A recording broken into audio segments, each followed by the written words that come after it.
दानि दिनाव गोथार सेंग्रा नागिरना मोननाया जोबोर गोब्राब आरोना सिख्लाफोर। हेलो गाइस फॉलो नोंथांमोनखौ बरनायबाय स' गाइस गोबाव जाबायमोन रस्टिं भिडिअ लाबोयैया नङा होमबा स' गाइस मानो होनबा बहुत दिननिफ्राय भाइरेल एकदम तामाम वाटारमिलनि दावराव थास' बिबारनि दावराव भुमिकानि दावराव मरते दावराव बहुत भाइरेल जाबायना स' गाइस गोबाव जाबायमोन रस्टिं भिडिअ बानायखैमोन स' गाइस दिनै फैलायबाय मोनसे जाहाता आबां जाबां रस्ट खालामनो थाखाय स' गाइस थुदो होमबा बिना टाइम वेस्ट खालामालासिनो रस्ट खालामनायखौ सुरु खालामदिनोसै। आइए देखते हैं बैठचंद मजा आएगा। दानि दिनाव गोथार सेंग्रा नागिरना मोननाया जोबोर गोब्राब आरोना सिख्लाफोर। दानि दिनाव गोथार सेंग्रा नागिरना मोननाया बहुत गोब्राब आरोना बुंदों आरोना स' गाइस गावनो फार्स्टआव बुंलाय गोथार दंबा आंनो सार्टिफिकेटखौ खिथालाय एक नम्बरावनो मिथिगौ गावनो खालाय आरो नांगौ बेनो गोथार सेंग्रा नागिरै मेंग्लिलायलांजोब्बाय आं नाथाय दिनैसिम सासेबो सौग्रावासै आरोना गोथारफोरा।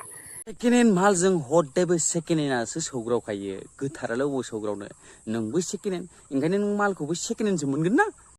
बात तो सही है। एकदमबारे डुप्लिकेटफोरासो सौदावला फैबाय थायो आरोना। जाजागोन बायदि खिथाबालाय डुप्लिकेटआसो सौदावखागोन नङा होमबा गाइस नोंथांमोनानो बुंलाय जुदि जाजागोन बायदि खिथाखाबाथाय डुप्लिकेटआसो जाखागोन ना बेखौ नङा होमबा अबालाय मोजां मालालाय जानो नङा होमबा। जायखौ नांखाथारा बेफोर बुस्थुआसो फैलाबाय थायो आरोना सिख्लाफोर माथो खालामबावनो उफायानो गैया। गैलादां सेंग्राफोरानो गोथार बेनिखायनो मालायनि सेकेन्ड हेन्ड थार्ड हेन्डफोरखौनो लालाबायनांसिगोनदां लाया सानबाबो मा जाबावगोन लायबालाय।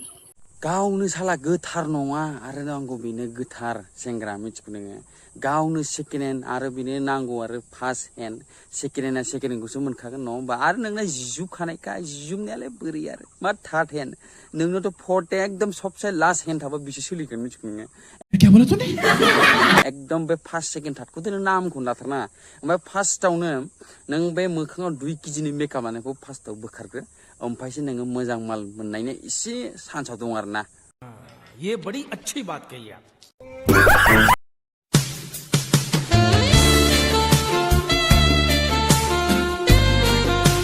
बायना रायजोफोर मा सभाब आरो बिदि मानसियासो मा होनो गोथार सेंग्रा नागिरो गावनो बिसोर साटिसफेक्सनखौ खालामना लायो आरो बिसोर नांगौ मा गोथार सेंग्रा गावनो जिजुबखानाय बिसोरो नांगौ आरो गोथार सेंग्रा साला आरो गावखौ नायग्रोना ओमफ्राय मोजां नागिर मिथिगौ ना गावनि लेभेलनि गावनि स्टेटासनि नागिर नै हारसिं गोजोननाय लाय नुदोरा था मा जागोनलै बिसोरजों थैद मा फालतु मानसिलै मा गोजोननाय लालाबायना हारसिंनो थै साला मा जागोन।